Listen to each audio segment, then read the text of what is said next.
Muy buenas tardes, estimados radioescuchas, un gusto estar con ustedes una vez más en su programa Futuro en Acción. Hoy tenemos nuevamente con nosotros como confitrión a Juan Carlos Díaz Granados y tenemos como invitado al economista Jorge Calderón Salazar. Él es rector del Tecnológico Universitario Argos y conversaremos con él sobre su visión de lo que sucede especialmente en materia económica y financiera del país. Adelante, Juan Carlos. Muy buenas tardes con todos, un gusto como siempre estar con ustedes. Buenas tardes, director Giovanni Ginata, y muchas gracias por acompañarnos. Jorge, nuevamente bienvenido. Quisiera saber, Jorge, me dicen que todavía no se conecta Jorge. No se ha conectado todavía. De todas maneras, estamos viendo la portada del Diario Expreso y decía... la desconocida sede de Helzberg suma dudas. Bueno, abajo dice Miami, Expreso visitó la dirección y personas dicen que ya no funciona ahí. Porque justo hoy por la mañana estaba googleando eso porque venía escuchando RTP y mencionaban a esta empresa que aparentemente tiene muy poca experiencia en el manejo de la seguridad de lo que ofrece en realidad, que es las citas para poder para que los afiliados puedan atenderse. Y ahí después regresamos a este tema de la salud, en el sentido de que tenemos la atención de un Ministerio de Salud, es decir, la salud pública, desatendido. Y además tenemos pues una seguridad social que tiene muchísima oportunidad de mejoras, que yo creo que es un poco mejor que el sistema de salud pública, pero de todas maneras estamos hablando realmente del menos malo. Así es que tomando en consideración eso, yo creo que todos los poderes del Estado deberían estar concentrados en la solución de un tema tan básico como es la salud. Me dicen que ya nuestro invitado está conectado en este momento. Él es el economista Jorge Calderón. Bienvenido a Futuro en Acción. Y te quería consultar, ¿cómo describirías el momento actual que vive la economía en el Ecuador? Hola, estimado Juan Carlos Giovanni, un gusto saludarlos. Muy buenas tardes. Disculpen el retraso, gracias por la espera. Bueno, tú ya lo estabas describiendo. Si bien el 2025 hace un año de recuperación, hay que reconocerlo, y unos indicadores positivos. Cabe señalar dos aspectos. El primero, que venimos de una contracción económica de 2 puntos en el 2024, y lo que estamos haciendo es recuperar ese terreno. Si nosotros vemos, aunque ya ustedes lo saben, no es tan así el dato, pero si hacemos solamente unas sumas y restas, digamos que el 2 que perdimos, el 4 que estamos redondeando este año, al final el crecimiento neto es un 2%. No es tan así, pero para que quienes nos escuchan lo puedan tener presente. Entonces, lo que hemos tenido es, en promedio, el crecimiento que habitualmente el Ecuador está acostumbrado, que siempre ronda entre el 1.8 y 2.1. De hecho, los supuestos macroeconómicos, que ahí va la segunda parte, los supuestos macroeconómicos para el 2026 hablan de un crecimiento que estaría rondando el 2%, que regresamos nuevamente a la tendencia o al histórico que normalmente ha sido. Yo creo que es importante mantener el ritmo económico, tratar de que este pueda acrecentarse mucho más. Hay tareas pendientes en ese sentido, reducir dependencia del petróleo, seguir aumentando la oferta exportable, solucionar el tema del IES, especifica. Es decir, problemas que ya los conocemos, pero en todo caso yo creo que en algunos aspectos se ha avanzado, como la eliminación de los subsidios, que ayuda a sincerar más la economía. Hay un tema de precios relativamente estable, pero hay tareas pendientes, por supuesto. Jorge, tú hablas de reducir la dependencia del petróleo y leía hoy día un artículo en El Universo hablando pues de los ingresos petroleros versus los ingresos vinculados a la tributación, a los impuestos, y decía que pues los impuestos recaudan 6 veces más de lo que ingresa por petróleo. Ahí hay dos lecturas, digamos. Uno, que los ingresos petroleros y la gestión vinculada con poder mantener o incrementar la producción petrolera no ha sido bueno en los últimos 10 años. No ha habido inversión, muchos pozos no producen lo que deberían de producir, el gobierno acaba de sacar unas rondas nuevas, pero no han habido rondas hace tiempo. Entonces, por un lado, hay un problema ahí de gestión para aumentar la producción y aumentar la recaudación. vinculada al petróleo. Y por otro lado, pues que sí ha habido una serie de temas tributarios, se aumentó el IVA y una serie de cosas que se han ido aumentando. Y la pregunta que yo te hago con respecto a eso y vinculado con mantener una reforma presupuestaria ya aprobada, es de que el país como tal no ha cambiado de modelo. Es decir, seguimos con un modelo donde sigue creciendo el gasto, o se mantiene el gasto, o se sube un poquito, sigue creciendo el endeudamiento público, pero yo no veo un cambio de modelo, por lo menos todavía. Hay una cosa importante que tú mencionaste que para mí debe ser pues por ahora la estrella de la gestión del presidente Noboa, que ha sido pues la eliminación del diésel, que para mí es una cosa que el Ecuador debería de aplaudirlo de pie porque no lo han hecho, pues se ha intentado varias veces y recién se ha logrado hacer, pero falta algo más, como te digo, en cambiar el modelo. Coincido plenamente contigo, Giovanni. Realmente hay avances interesantes y lo decíamos también hace un momento, la eliminación del subsidio del diésel yo creo que fue importante. Los otros dos gobiernos sucumbieron a la protesta, como fue en el tema de Lenín Moreno en el 19 y en el 22 con Lazo, y de eso, de cierta forma, esos antecedentes esperaban que suceda lo mismo, pero yo creo que al final del día no pasó más allá de la protesta que todos conocemos, pero en todo caso pudo darse y ayuda muchísimo a poder reducir esos rubros de gastos innecesarios, porque al final del día sabemos que no cumplieron con su propósito, pero definitivamente yo creo que hay todavía ponerle algunas patas a la mesa, por así decirlo, para generar una senda de crecimiento adecuada, aceptable, menos petrodependiente.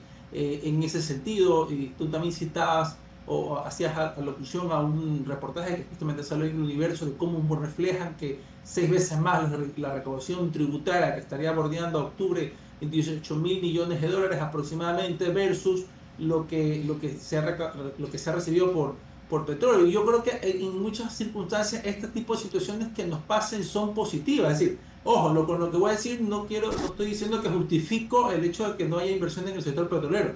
Tiene que haber inversión en el sector petrolero. Tenemos que invertir, producir hasta cuando podamos hacerlo y tenemos que entrar a procesos de licitación, explotación de los campos maduros, en fin, una verdadera gestión en el caso de Petroecuador, porque también hay muchos temas más allá de la inversión, o que tengas la plata, es cuestión también de gestión, y ya conocemos que hay 8 o 9 gerentes en los últimos años, entre otras cosas. Pero yo creo que también hay que verlo como una oportunidad, en el sentido que eso ya nos pone contra la pared para decir, basta, ya reduzcamos esa dependencia del petróleo, apostémosle decididamente a otros sectores como la agricultura, como la minería. Si nosotros revisamos los productos, las ventas no petroleras, tanto tradicionales como no tradicionales, estos rubros están al alza. Todo lo que es banano, café, cacao, el tema de camarón, el asunto relacionado a minas. Entonces yo creo que el Ecuador tiene mucho potencial y todos lo sabemos para poder diversificarse más y otros productos más que están en la cola.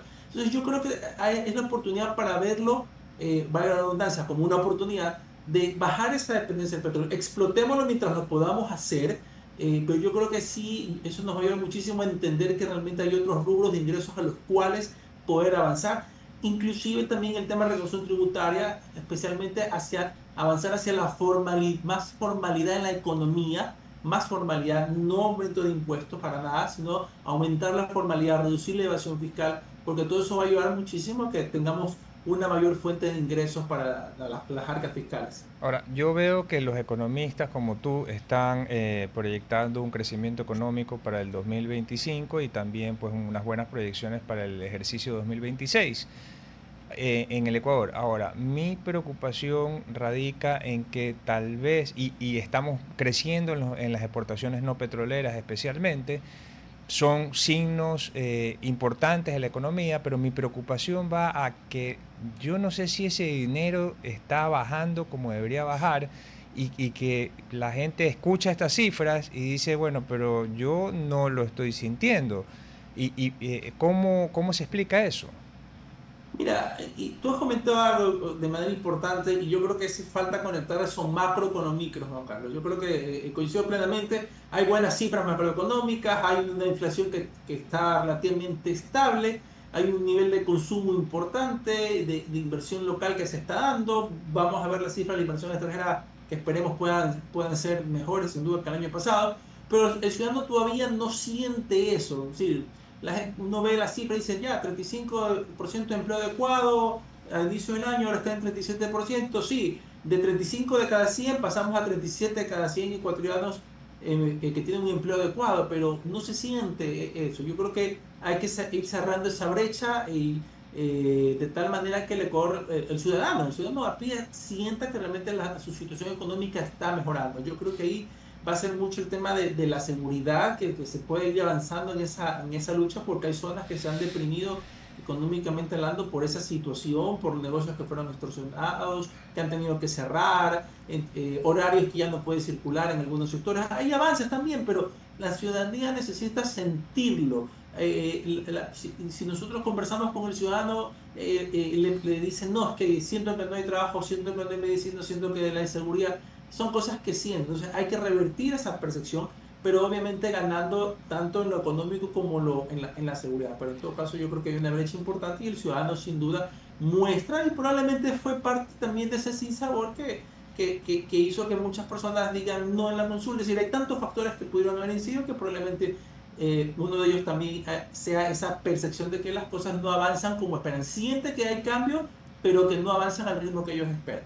Pero también, y con eso cierro, discúlpame para terminar la idea, y es que también el ciudadano tiene que entender que problemas de 20, 25 años o más décadas tampoco se puede solucionar en dos. Pero sin duda hay que cerrar esa brecha entre los ciudadanos y los resultados económicos. Pero hablando del empleo y volviendo al concepto que te decía de cambiar de modelo, y conversábamos con Juan Carlos antes de iniciar el programa, el mundo ha cambiado y sigue cambiando a una velocidad acelerada, y el Ecuador sigue anclado en paradigmas a veces del siglo XVIII, XIX o de la revolución industrial, pero luego ya migramos a la sociedad de la información, a la sociedad de los servicios, a la sociedad digital, a la sociedad ahora de la inteligencia artificial. Y todo eso exige un cambio de paradigma en la visión de la burocracia, en la visión de los trámites, en la visión de país, en todo un marco conceptual de un país que siempre como que le gusta prohibir, que le gusta que no se puede esto, que no se puede lo otro, que los aranceles aquí, que allá. O sea, ese modelo anclado en el pasado en el Ecuador no acaba de cambiar, y necesitamos crear empleo para todos esos jóvenes. Tú diriges un instituto tecnológico con mucha gente joven que quiere prosperar, que quiere inclusive emprender, pero el modelo del Ecuador va hacia el otro lado, sigue remando hacia el pasado.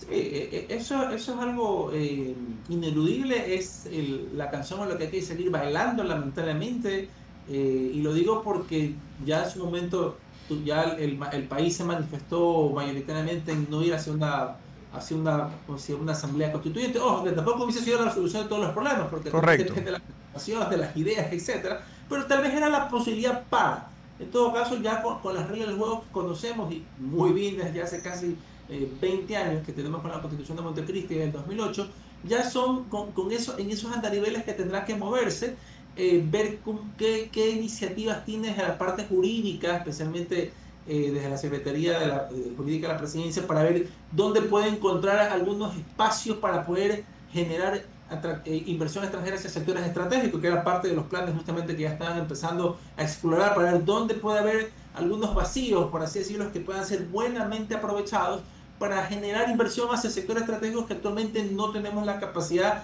de hacerlo, a menos que sea por ciertas excepciones, como lo establece la norma. Pero hay que ver qué más se puede hacer. El país necesita recursos, el Estado como tal no está en capacidad de generarlos en la magnitud que se requiere, sea por temas petroleros o sea por recaudación tributaria, pero necesita recursos. Endeudamiento siempre es la segunda vía, pero tampoco es lo más saludable. Pero en todo caso, ¿dónde está? La inversión extranjera. Y para la inversión extranjera yo necesito garantizar, y ustedes lo saben, un marco jurídico de respeto, tratados bilaterales de inversión, tener un mercado laboral mucho más flexible. Por ejemplo, hacia allá se podría discutir para tener un cambio en el código laboral, pero que de alguna forma sean unas reformas un nuevo código que plantee realmente aspectos innovadores, aspectos que ahora se están tratando, se están discutiendo, negocios o formas de contratación. Entonces, yo creo que en lo que podamos avanzar en estos cuerpos legales o normativos que rigen ciertas áreas y se pueda generar a través del concurso de varios actores, avancemos en ese sentido. Los temas constitucionales, los temas macro, ahorita no estarán mucho bajo la mirada, pero mientras podamos avanzar en estos aspectos sectoriales, por así decirlo, yo creo que podría ser provechoso, teniendo presente también que no se contrapongan las normas, porque si no también por ahí ya sabemos todo el proceso que va a ocurrir, demandas de constitucionalidad y demás aspectos que al final ya van a terminar socavando la imagen o la percepción de inseguridad jurídica que el país siempre lo mira. Bueno, yo ahí apelo a la palabra corresponsabilidad, que es una palabra que ya ha sido muy usada especialmente a finales de la década ganada, y la corresponsabilidad orientada a la Asamblea Nacional, es decir, que la Asamblea Nacional procede a hacer las enmiendas y reformas a la Constitución necesarias para que se cumplan los objetivos que acabas de mencionar. Pero además de eso también que, es decir, se arremangue las mangas y empiece a trabajar en otros temas que son importantes, como el asunto de la salud pública, el asunto de ver qué está pasando con la seguridad social también, que por más que sea una institución supuestamente independiente, bueno, es la que constantemente está financiando al Estado. Entonces, las cifras están creciendo. En cuanto a lo macroeconómico, aparentemente nos va muy bien, pero el ciudadano, nosotros los ciudadanos a pie decimos, oye, pero no tenemos salud y al mismo tiempo pues no siento que tengo más liquidez en este momento o que tengo más empleo adecuado en este momento. Y lo que mencionaba Giovanni, hemos pasado de una economía de bienes, después a una economía de conocimiento, que es la que tenemos en este momento, y a lo de la inteligencia artificial. Entonces, es como que el mundo está avanzando muy, muy rápido. No veo que el Estado está, por ejemplo, en la salud pública o en la seguridad social, usando esas herramientas, y a su vez esas herramientas, el Ecuador no está preparado o ha educado a los ciudadanos para el uso de esas herramientas, sino para un modelo que ya ha caducado desde el año pasado. En efecto, y en ese sentido, el Ecuador tiene que irse insertando cada vez más en esa economía global, y ahí tienes que reducir brechas en temas educativos. Si nosotros revisamos aspectos, por ejemplo, las pruebas PISA o otras pruebas globales que tienen que ver con lectoescritura, matemática, o todo lo que es STEAM, por ejemplo, Science, Technology, etcétera, estamos muy distantes de lo que en otros países se enseña, que otros países ya aplican, y esa brecha también es importante reducirla si realmente queremos ser parte de esa vigorizante economía del conocimiento, de esa economía que está basada en intangibles, de esa economía que está basada en TICs, en IA, metaverso, entre otras cosas más. Si no, simplemente seremos consumidores de lo que generen en otras economías, cuando podemos también ser generadores. Yo creo que ahí está el verdadero rédito de este tipo de tendencias, este tipo de tecnologías, y la educación tiene mucho que ver en ese sentido. Pero también, ¿qué va a pasar? Si se genera por un lado la oferta académica de cualquier institución, universidad, institutos, etcétera, el mercado laboral también tiene que reaccionar y ser consciente que necesita esos profesionales, porque si no, ¿qué va a terminar pasando? Vamos a tener graduados de profesionales de carreras o de áreas que se necesitan, pero un mercado laboral que no los absorbe. Entonces tendrás a una persona que termina trabajando en otra cosa menos en lo que se formó, o como usualmente pasa, buscar oportunidades en el extranjero, y va a aportar a la economía de otro país, y el Ecuador se sigue relegando. Entonces yo creo que en ese aspecto también, más allá de impulsar, y lo citaban ustedes, y lo decías al comienzo, Juan Carlos, es corresponsabilidad entre la institución del Estado, ejecutivo, legislativo, corresponsabilidad entre las empresas, la academia, el sector público, en poder generar las condiciones para que se generen nuevas profesiones y puedan ser asimiladas por el mercado laboral, pero condiciones también adecuadas de contratación, que también hace falta. Y en todo caso es el concurso de todos, pero definitivamente el Ecuador no está aprovechando de todos estos réditos que genera la economía del conocimiento, que otros países, por supuesto, están montados, no desde ya o no post-COVID, desde hace algunas décadas están montados en ello, y los réditos se han evidenciado ahí a lo largo de estas décadas, mejorando su bienestar económico de los ciudadanos. Yo quiero insistir en el tema que te decía del modelo, porque hablábamos hace un momento del tema de la salud, y el tema de la salud puede ser visto desde muchas aristas, pero me da la impresión que nosotros queremos insistir poniéndole más dinero sobre modelos que no han funcionado. Entonces la Constitución incluso te obliga a anualmente llegar a aumentar un porcentaje sobre salud, educación, y entiendo que no se ha cumplido tampoco los mandatos que quedó en esa Constitución, porque no ha habido los recursos. Pero el problema de fondo no se arregla, y es el hecho de que si tú sobre un modelo corrupto, un modelo ineficiente, un modelo que no está bien planteado, le sigues inyectando recursos, no vas a tener la solución de fondo. Hablábamos el otro día en una conversación sobre, por ejemplo, explorar ideas como funcionan en el ámbito no de salud, sino de educación en Suecia, donde le entregas un voucher o un bono o un certificado o un bono a la persona, a la familia, y ellos se dan media vuelta y escogen el colegio y compiten en los colegios. Entonces los colegios, que no importa si son proveedores privados o públicos, compiten entre sí, y los mejores colegios son los que más demanda van a tener de gente que le paga con este voucher que lo paga el Estado. ¿Por qué no se hace algo parecido también en la salud pública? Donde inclusive tú puedes tener cooperativas de médicos que dicen al Estado, oye, finánciame a mí y yo te compro este dispensario o te compro esta pequeña clínica. Nos ponemos de acuerdo todos estos médicos y enfermeras y nos convertimos en dueños de esto.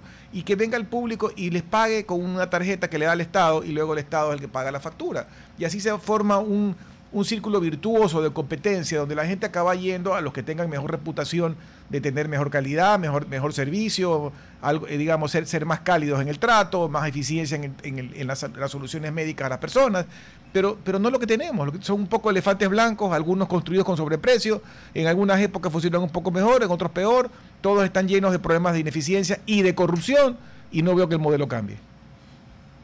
Eso es una vía importante, garantizar la competencia. Yo creo que en ese sentido va a ser dable, porque ayudaría muchísimo que el ciudadano tenga esa libertad para escoger, y también exista por parte de los proveedores de salud, como tú lo mencionas, así como proveedores de educación y entre otras cosas, mejorar sus servicios. Por aquí estamos muy acostumbrados a que el Estado nos brinde todo, a estos monopolios. Y todos sabemos una característica de los monopolios, el hecho de que soy el único proveedor, no tengo por tanto necesidad de mejorar o hacer que las cosas se sientan mejor para el ciudadano, porque al final del día soy el único que lo proveo. Pero en todo caso, un sistema de voucher, como lo conocen en otros países, ayuda muchísimo, porque el ciudadano le da esa capacidad de elección y va a colocar el recurso donde le considere que sea importante, en el colegio de la esquina, en el colegio que está a 3 cuadras, 5 cuadras, o el proveedor de salud que está en otro distrito. Pero lo pones a competir, y eso ayudaría muchísimo a que generen otros servicios conexos, generen otras alternativas para atraer a las personas. Es como cuando, y para que nuestros escuchas lo entiendan, es como cuando vas a un supermercado y ves productos en persa. ¿Qué hacen los productos? Te hacen activaciones, o te ponen una promoción, o te ponen un espacio diferente del stand, pero para hacerlo tuvieron que pagar, tuvieron que invertir, tuvieron que hacer alguna serie de cosas, de estrategias para captar tu atención, y el consumidor coge lo que le atrae la atención. Y en este sentido, si estamos hablando de salud, educación, lo que me va a atraer la atención va a ser el servicio que me brinden, como tú bien lo mencionas, que garantice que está satisfaciendo mi necesidad de educación, de tener salud para mi esposa, mi familia, el hijo o la de uno propio. Entonces, yo creo que son aspectos que hay que avanzar, y sí, en ese sentido, un modelo debería garantizar más apertura y competencia, de tal manera que las cosas puedan ir cerrando en la economía, el ciudadano tenga más allá esa capacidad de elegir, fomente y espere y aspire más de lo que le quieren proveer en cualquier tipo de servicios que ahorita están catalogados en gran mayoría como públicos. Bueno, vamos a ir a un corte breve y regresamos en unos minutos para seguir con este interesante diálogo. RTP 96.5, a la conquista del mundo digital. Presenta sus nuevas instalaciones y tecnología de vanguardia. Renovamos nuestro compromiso de seguir brindando contenido útil y de la más alta calidad. Programas de opinión con referentes de la comunicación. Noticias para contar todo lo que está pasando en todo momento. Una variedad de segmentos con lo que necesitas saber. Y asociaciones internacionales estratégicas. Todo para mantener a nuestra audiencia y seguidores siempre bien informados. Siempre en RTP. Buena compañía. Gracias por regresar a su programa Futuro en Acción. Para las personas que recién se enganchan, estamos conversando con Jorge Calderón del Instituto Argos, y hemos venido hablando sobre su visión de lo que sucede en el Ecuador de hoy. Jorge, yo siempre te hago esta pregunta, sobre todo por tu vinculación permanente con jóvenes, y quiero insistir en eso para que nos cuentes qué es lo que tú percibes ahora del estado de ellos con respecto al futuro? ¿Lo ven con optimismo, lo ven con pesimismo, se quieren ir, se quieren quedar? ¿Qué oportunidades ven en Ecuador? ¿Cómo tú ves esa percepción de los jóvenes? Mira, y agradezco tu pregunta. Como tú bien lo señalabas, siempre que tenemos la oportunidad de conversar en el programa y cuando hemos visto, siempre es una pregunta de cajón, como dicen los jóvenes. Y realmente sí, ahorita, justamente después de la consulta, les pregunté, bueno, ¿qué piensan? Tuve la oportunidad justamente de esos días posteriores a recorrer todos los campus y así un poquito indagar qué piensan las que estudian en el sur, las que estudian en el norte, sobre eso. Y en ese sentido, siempre ellos creen en el país, esperan las oportunidades. Ellos son conscientes también de que tienen que construirlas, que no todo tiene que esperar que les lleguen, pero sienten mucho de que por más que ellos quisieran construir o hacer sus propias oportunidades, todo está encima, desde un tema burocrático, si quisieran emprender, desde la inseguridad que les afecta en los sectores donde ellos viven. Entonces, y siempre tienen esa alternativa de salir. Si tuviesen la oportunidad de salir, hacerlo. Entonces, yo creo que esas son situaciones que tenemos que pensar muchísimo, los que estamos en distintos roles de directivos o de liderazgo, privado, público, porque al final, ¿qué terminaría pasando si ellos se van? Si son mano de obra calificada que se va, es generación de profesionales que pierde el país. Y yo creo que si ahorita de alguna forma se ha mantenido, digamos que no es algo, un muestro estadístico propiamente hablando, pero se mantiene que quieren quedarse, existe otra oportunidad, quieren tenerla, pero si existe la oportunidad de irse, lo hacen. En todo caso, yo creo que esperemos en el momento las condiciones sean es que sí o sí me quiera quedar y quiera aportar al país, y los factores del entorno ayuden muchísimo para que los jóvenes puedan tomar esa decisión. O sea, tenemos en este momento un presidente muy joven, y a mí a veces me llama la atención esta sensación que me parece que la nueva juventud, porque es decir, en los 60 pues había hippies, revolucionarios, que se convirtieron de diferentes tendencias, y así ha sido a lo largo de los 70 también, los 80 también. Y todos en algún momento hemos tenido esa rebeldía de alguna forma eso ayudaba a cambiar los sistemas y en algunos puntos a mejorarlos. ¿Esta generación tiene esas condiciones o es diferente? Mira, es una generación diferente. Yo creo que la tecnología de alguna manera los ha hecho más pendientes de que todo se puede hacer a través de una pantalla, a través de una red social, y pierden ese rol activo que necesita una sociedad derivado de cualquier estamento, y especialmente de los jóvenes que tienen siempre esa pasión, esa iniciativa por liderar los cambios y hacer muchas cosas. Yo creo que en ese sentido es una generación que se ha conformado más por protestar, por hacer todo a través de redes. No digo con esto que sea toda, hay jóvenes que sin duda creen en esa acción participativa y en ser parte de las transformaciones, pero yo creo que hay muchos que esperan más que las cosas les lleguen o que las redes les resuenan por ello. Pero en todo caso, eso también depende mucho de qué se está haciendo en las otras instancias, en qué hacemos para que los jóvenes se motiven, pero para que participen como actores políticos, por ejemplo, pero ¿cuál es la percepción que ellos tienen de la política? Que es algo corrupto, que es algo que no ayuda, que es algo que para enriquecerse. Entonces el joven dice, no, pues si eso es así, tampoco quiero involucrarme, quiero inmiscuirme. Entonces, ¿qué estamos haciendo para mostrar el otro rol o la otra cara positiva que tienen algunas acciones que a veces desdeñamos o decimos, no, por ahí no quiero ir? Yo creo que eso también es fundamental y depende de actores en todas las áreas que muestran lo positivo de algunas cosas, de todo, mejor dicho, de las participaciones que se puedan hacer. Y yo creo que eso ayudaría muchísimo a que los jóvenes vean que por ahí es el camino para seguir aportando. Pero en todo caso, yo creo que en líneas generales, Juan Carlos, es una generación que está más expectante de las cosas que pasen y no tanto de involucrarse. Pero esperemos que puedan más jóvenes contagiarse y que sin duda eso ayuda a que puedan ser esos catalizadores de los cambios que se requieren. Jorge, pensando nuevamente en innovar y tratar de cambiar las cosas, ya hemos hablado de educación y salud, pero otro de los grandes problemas que tienen a la gente muy preocupada, por no decir aterrorizada, es lo de la inseguridad. Esta mañana conversaba con una persona de mi oficina y me decía, él vive en Durán, que lamentablemente, pues como saben ustedes, es una de las peores zonas del mundo en temas de seguridad. Y me decía que él vive cerca del hermano y él, el con quien yo hablaba, tiene un servicio de internet de una X compañía que es la única que le da servicio a esa zona. Y el hermano de él llamó porque también quería que le instalen y le contestan que lo sentían mucho, pero que ya ellos ahí ya no van a instalar porque ya han sido, o sea, ven los carros que entran y los extorsionan, los vacunan, los quieren secuestrar, lo que sea, y simplemente decidieron ya no atender ese sector. Pongo este ejemplo porque es un ejemplo de la vida real de lo que pasa en el Ecuador de hoy, que ya no pueda uno recibir un servicio porque no quieren ir los proveedores, porque tienen miedo de que les pase algo de esa naturaleza.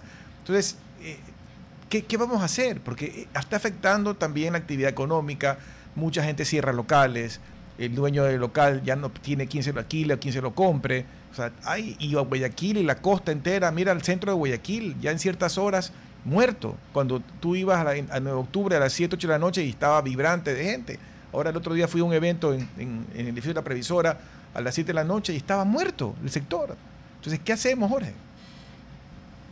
Sí, lo decíamos hace un momento en la primera parte del programa, que la inseguridad ha pasado su factura a través de extorsión, de distintos mecanismos que han hecho que se deprima económicamente en muchos sectores, ciudades, pueblos, y que realmente eso afecta a la actividad económica, afecta incluso hasta la misma actividad social.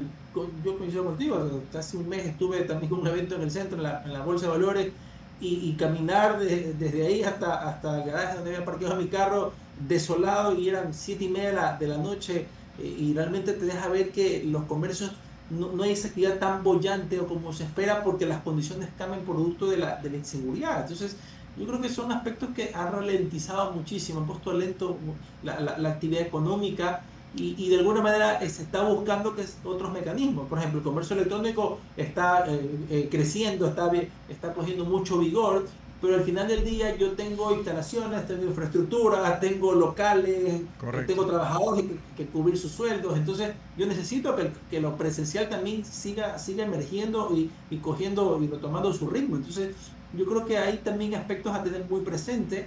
El tema del turismo, que si bien se ha beneficiado con algunos feriados, etcétera, tampoco despega como uno quisiera, porque dice, ok, si me transporto de una ciudad a otra, la ruta es insegura, no me va a pasar algo, tengo que hacerlo en horarios del día. Hay instituciones educativas que se afectan en su captación de estudiantes, en si tienen clases en horarios nocturnos, porque prefieren no tomar y prefieren irse a la virtualidad o ver otras alternativas. Entonces, son situaciones sin duda que pasan factura, lo seguimos sintiendo, pero hay que tener presente que esa lucha es larga y todavía no la ganamos del todo. Y estas exportaciones no petroleras, regresando a ese tema de la economía, generan mucha liquidez. ¿Tú sientes que el mercado está líquido y que esa plata, ese capital está circulando en la economía?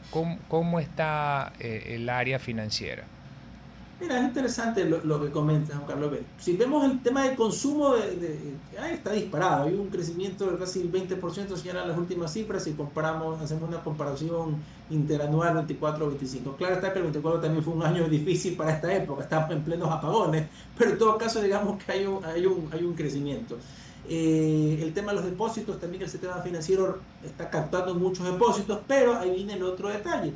Si lo vemos, ¿para qué capta un banco recursos? Para colocar en créditos, y los créditos no están despegando en la cuantía que se espera, porque si bien en aumento del consumo, muchas empresas son cautas y dicen, bueno, quiero ver si ese consumo se mantiene para realmente hacer inversiones más fuertes de largo plazo, y están expectantes a ver si esa recuperación que hemos conversado se ha dado en el 2025 se mantiene en el 2026, para ahora sí vámonos, porque esto es algo que se mantiene, esto es un ritmo económico que se va a seguir sintiendo en los próximos años. Entonces hay indicadores variados: consumo en incremento, captación de depósitos creciendo, pero créditos que no han despuntado como se esperaba. Incluso tú ves ahí cómo los bancos empiezan a competir buscando o te aumentan cupos o buscando ser más atractivos en la colocación de créditos en términos de plazo, requisitos que te piden porque necesitan colocar dinero. Al final del día ese es su negocio,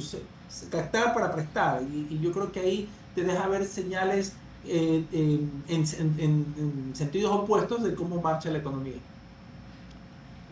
Volviendo al tema de la juventud, y nos quedan 10 minutos todavía en el programa, en el ámbito educativo, ¿cómo tú ves la evolución, digamos, de las preferencias de la gente en cuanto a las opciones académicas que toman? Porque ya hablamos de la inteligencia artificial y todas estas tendencias, pero bueno, no todo se puede trabajar en el mundo digital. Obviamente alguien tiene que comer comida real, alguien tiene que, digamos, si tú necesitas alguien que te repare una cosa en tu casa, tiene que ser un servicio real.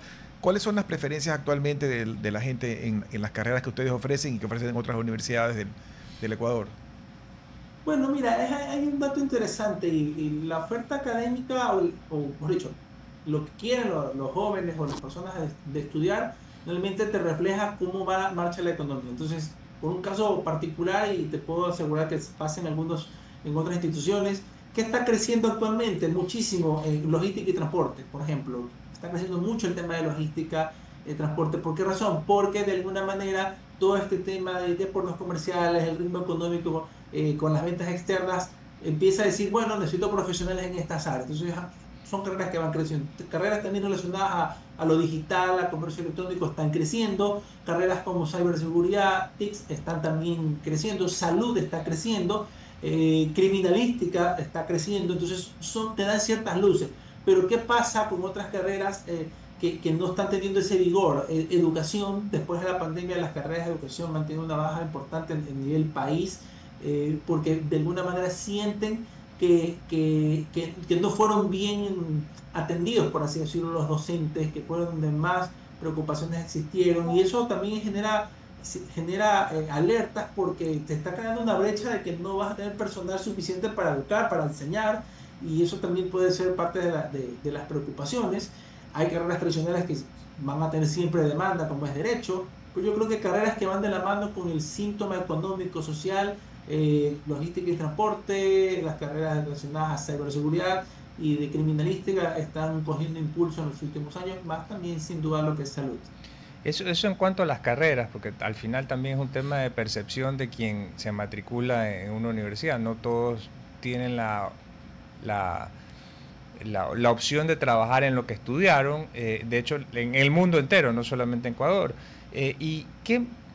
Eso en las carreras, ¿por dónde percibes que están los motores económicos que podrían potenciar el Ecuador?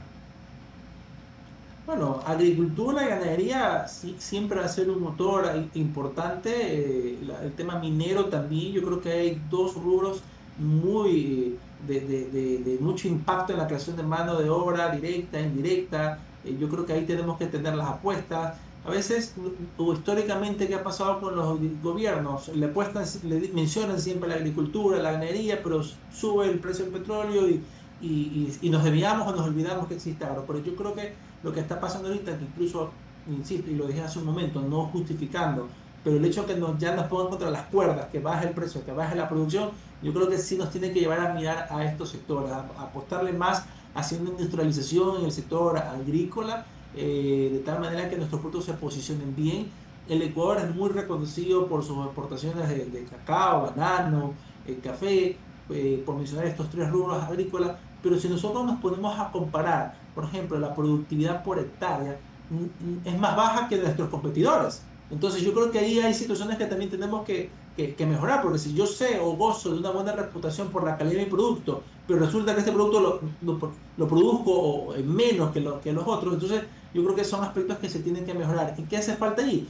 Hace falta sin duda temas relacionados a inversiones en semillas, en nuevas formas de cultivo, de riego, generar más investigación, pero eso también empatarlo como en la forma de cómo lo voy a vender, cómo lo voy a comercializar, cómo lo voy a mostrar al mundo, de tal manera que realmente las personas o los compradores en otras partes sientan que okay, es un producto de calidad, es un producto que de un origen adecuado, un proceso que están respetando comercio justo, buenas prácticas de sostenibilidad, entre otras cosas. Y el tema minero, yo creo que ahí hay muchísimo justamente que aprovechar. Si todos los proyectos mineros están en carpeta, estuviesen en funcionamiento, la historia sería otra. Es decir, hay estudios que mencionan que podría el Ecuador recibir entre 30 a 40 mil millones de dólares en los próximos 20 años si hacemos que las cosas pasen en el sector minero y así bajamos esa dependencia del petróleo. Es decir, yo creo que ahí el Ecuador tiene que sortear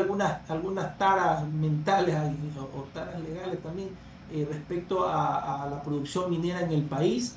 Yo creo que si se la hace de manera responsable, como empresa certificada, no estamos negando que ninguna actividad productiva va a generar impacto en el ambiente, la va a generar, eso también no vale estar diciendo que no va a ocurrir, pero si están las empresas adecuadas, los profesionales pertinentes, certificaciones que ayuden o que muestren que realmente esos procesos de exploración y explotación minera van a ser lo menos de impacto posible, ayudará muchísimo al país, no solo a las zonas donde se instalan los proyectos mineros, sino al país entero. Si nosotros tomamos, y con esta parte cierro esta pregunta, si nosotros tomamos el caso de Zamora Chinchipe, una de las provincias más pobres del país hace 10 años, si nosotros revisamos la recaudación tributaria, está en el 6º lugar en recaudación tributaria en el Ecuador, si lo hablamos de provincia. Si nosotros tomamos el Panguí, que estaba entre los cantones más pobres hace 10 años, está en el puesto entre los 25 cantones que más recaudación tributaria genera. ¿Gracias a qué? A la minería. Y entonces ahí vemos justamente un efecto válido y necesario, así como también la vinculación de las empresas mineras con la sociedad, con la comunidad. Y yo creo que hacia allá deberíamos avanzar de manera importante. Jorge, nos quedan 4 minutos y ya el año está prácticamente terminado y tenemos un presupuesto aprobado recientemente, como decíamos al comienzo, que no refleja, no se nota, digamos, un cambio sustancial, pero empieza el año con un grave problema de financiamiento, en el sentido que hay 5.000 y pico de millones de déficit, más lo que hay que pagar, hay que refinanciar de deuda, que serían como 11.000 o 12.000 millones, según lo que he leído en la prensa de algunos expertos en la materia. Allí, ¿cuál es tu visión con respecto a eso? Porque esto es una especie de, como decía un exministro, se convierte casi en una especie de esquema Ponzi, ¿no? Porque vas tapando huecos, consiguiendo más deuda, y yo sueño con tener algún día un país que pudiera ser responsable desde el punto de vista financiero, que podamos controlar el gasto, que podamos, ojalá, mejorar los ingresos. Y cómo mejorarlos. Evidentemente, si la economía crece, vas a recaudar más, pero realmente no se ve cómo vamos a poder solucionar el problema fiscal y cómo hacer sostenible las finanzas del Ecuador. Sí, eso es una de las preocupaciones importantes, inclusive de carácter estructural, el hecho de que el déficit que tengamos sea recurrente.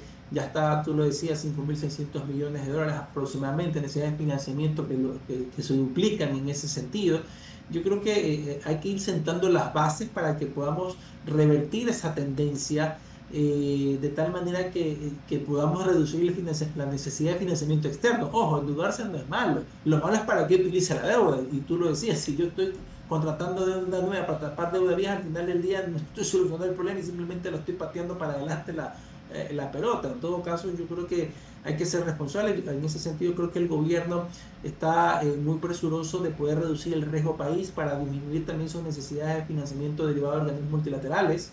Ayer cerró en 521 puntos, pero ya también tiene que resolver temas estructurales como reducir la dependencia del petróleo, que lo hemos dicho un par de veces, porque también el riesgo país no va a bajar solo por el hecho de que elimine el subsidio del diésel o haga ciertas acciones, porque también estructuralmente cambie la economía del país.